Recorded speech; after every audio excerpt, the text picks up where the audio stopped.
அடுத்தவர் 1000 வழிகளில் வாழலாம். ஆனால் உனக்கென சிறந்த வழியை நீ தேர்ந்தெடுக்கும் வரையிலும் வெற்றி என்பது உனக்கு ஒரு கிடைக்காத பொக்கிஷமே. நேற்றைய சூழ்நிலையை வைத்து இன்றைய தினத்தை தீர்மானித்து விடாதீர்கள்.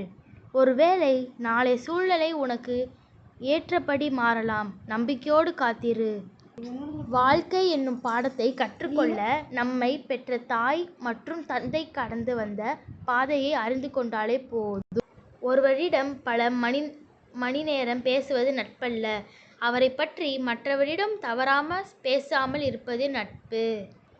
மோசமான நிலையிலும் பாசமான துணை இருந்தால் பிழைத்து கொள்ளலாம்.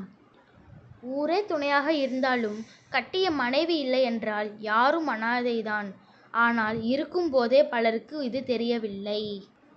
தன் தந்தையின் அன்பை முழுமையாக புரிந்து கொண்டவனுக்கு தெரியும் தந்தைக்கு நிகரான கடவுள் இவ்வுலகில் எதுவும் இல்லை என்பது. பெற்றோரின் அறிவுரையை நெல்லிக்காய் போல்